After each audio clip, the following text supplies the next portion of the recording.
All right, welcome back. It's National Kidney Month, and an estimated 37 million American adults are affected by chronic kidney disease. People living with CKD have an increased risk of hyperkalemia, which is also known as high potassium, which can cause serious health issues if not addressed properly. So today, joining us to talk about these conditions and the importance of speaking to your doctor to understand if you're at risk is Dr. Jessica Coleman and recording artist and kidney health advocate David Rush. Jessica, David, thank you so much for being here. We're so happy to be here. Thank Thank you. you. Yes. So, Dr. Jessica, let's start with you. Tell us a little more about CKD and who's at risk. Sure. So chronic kidney disease, or CKD, it really refers to the progression of the disease of the kidney and basically the interruption of the normal functioning of the kidney. When we think about normal kidney function, they're basically just filters that work to filter the blood and remove toxins and waste products. And so whenever we start talking about chronic kidney disease, we're talking about the interruption of that normal kidney functioning.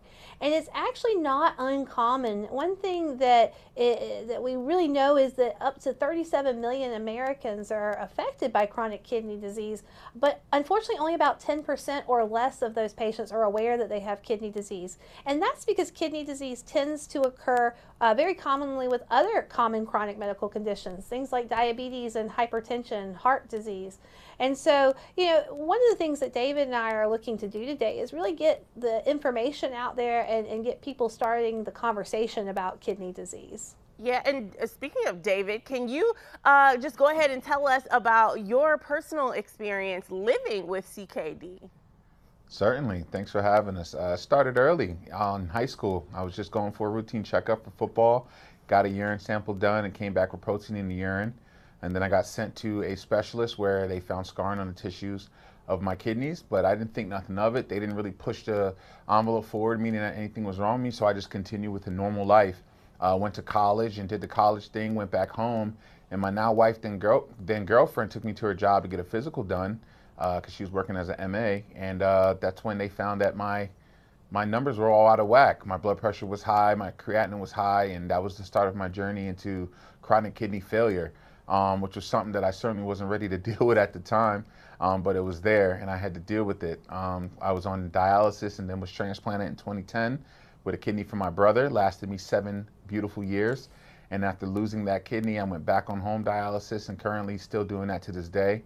But I am an advocate and very proactive in helping others in my situation to have a voice and to learn and ask questions and be knowledgeable about their disease and to really prevent it from them crashing into dialysis as I did. So that's what we're here to do today. Yeah, and we thank you for being an advocate. Like you said, just getting here and spreading the word. Yesterday was Rare Disease Day, and now we're getting the word out about this diagnosis, and I think it's just so amazing. But Dr. Jessica, what is HK, the hyperkalemia, and how is that related to CKD in the overall big picture?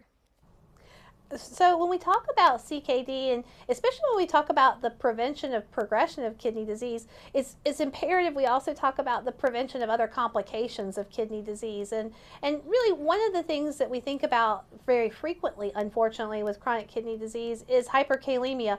Again, just a fancy way of saying high potassium in the blood. And potassium's a good thing. We need it for normal muscular contraction, and we need it for our heart to beat, for example. But in too high of an amount, it can certainly be very detrimental. And we know in the CKD population, hyperkalemia can occur up to 50%, anywhere from 40 to 50% of the time, and it can be recurrent in patients as well. Unfortunately, like kidney disease, hyperkalemia in and of itself can be asymptomatic, meaning having no symptoms. While some people may experience chest pain, shortness of breath, palpitations, oftentimes the first symptom may actually be death. So with that severe of a potential outcome, again, early detection of chronic kidney disease, and if not elimination, at least prevention and reduction in not only the progression of disease, but also these complications like hyperkalemia is just imperative. Yeah, well, I'm so happy that we are putting this on everyone's map and putting this into their mind to go see their doctor, take early action. Dr. Jessica, David, thank you so much for being here. We really appreciate it. Thank you Thank so you. And much. for more information, visit unfilteredkidneyconversations.com. It's an excellent starting block where you can hear about David's journey and other CKD warriors, as well as get patient education and an ability to have a little bit more information Yes. for healthcare. All right, we got it. Thank you so much to both of you.